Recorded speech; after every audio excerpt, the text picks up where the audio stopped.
Jean-François Valette, là on se trouve devant le dernier livre que vous venez de publier, D'ailleurs, texte et images pour un voyage.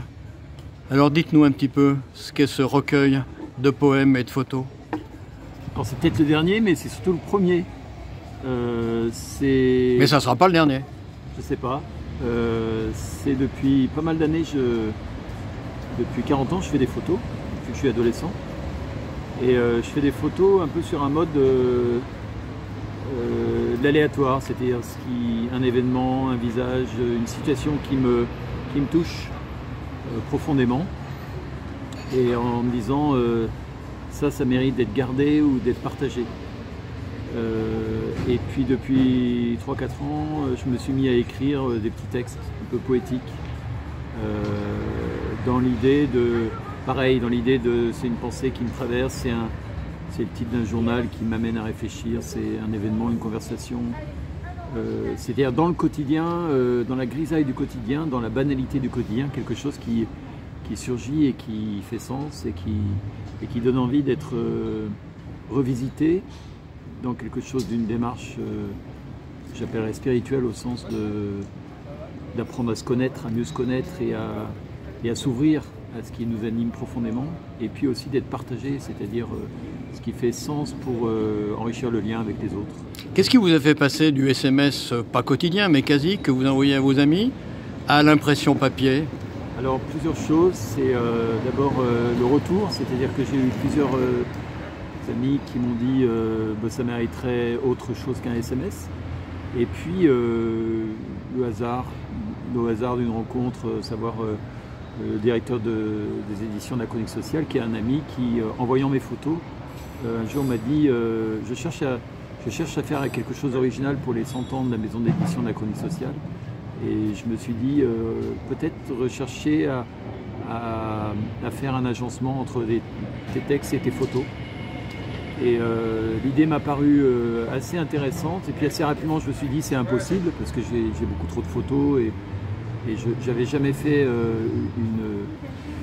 j'ai jamais mis en lien les textes et les photos, c'est-à-dire que j'ai jamais écrit un texte par rapport à une photo et réciproquement.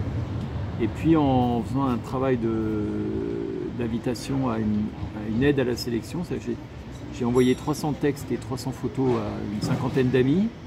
Et je leur ai demandé de m'aider à faire une sélection des textes qui leur parlaient et des photos qui leur parlaient. Sans faire d'association entre les deux. Et la grande surprise, c'est quand j'ai eu mes 100 choix prioritaires de photos et de textes, il y avait une concordance possible pour 97 d'entre elles. Donc ça a été assez étonnant.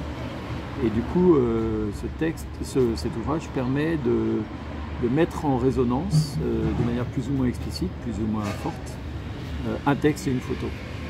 Par exemple, là, sur la une de cet ouvrage, on voit tout à la fois un prie-dieu devant une fenêtre d'une chapelle, on imagine romane, on voit un couloir dans le musée de Marseille, le Mucem, on voit un couple qui s'embrasse. Pourquoi ces choix? Vous parliez tout à l'heure de spiritualité. Alors non, il n'y a pas une dimension religieuse dans ces ouvrages, mais c'est le prie-dieu, c'est un peu, enfin c'est surtout dans cette photo, ce qui m'intéresse, c'est l'ouverture à l'autre, à l'altérité, c'est la lumière, et puis le prie-dieu est vide, donc il y a quelque chose l'ouverture à un extérieur dans cette photo. La photo du Mucem, c'est plus l'idée de la rencontre et de la beauté de la rencontre des humains dans quelque chose de très quotidien, un musée. Et puis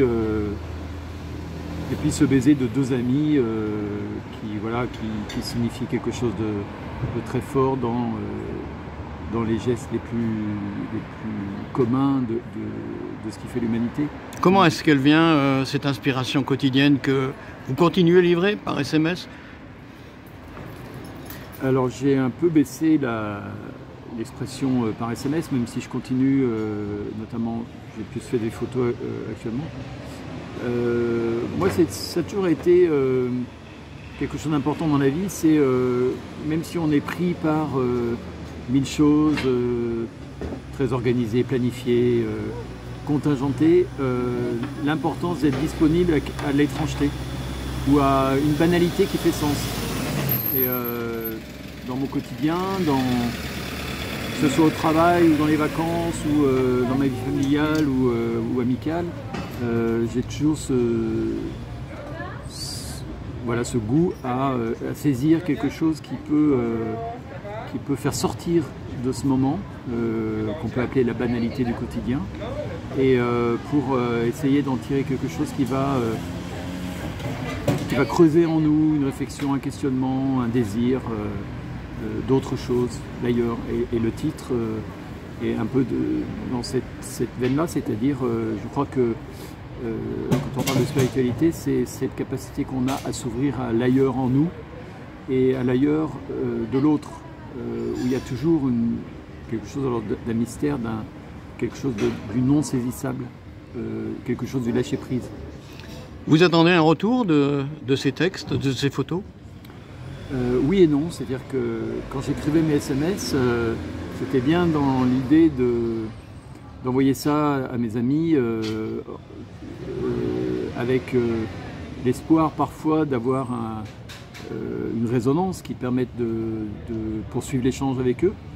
Et j'avais pas du tout l'intention de passer à l'écrit. Et en voyant le résultat de la forme écrite, je me dis ça vaut vraiment la peine parce que c'est vraiment autre chose.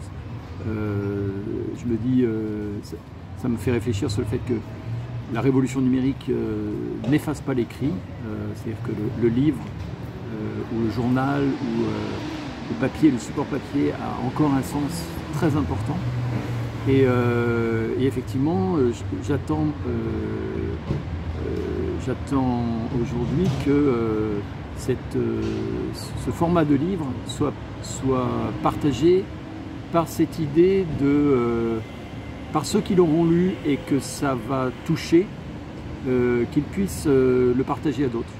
Mais vraiment dans la dynamique du désir et de quelque chose de... voilà, ça parle du quotidien et en même temps ça me parle plus profondément que la banalité du quotidien.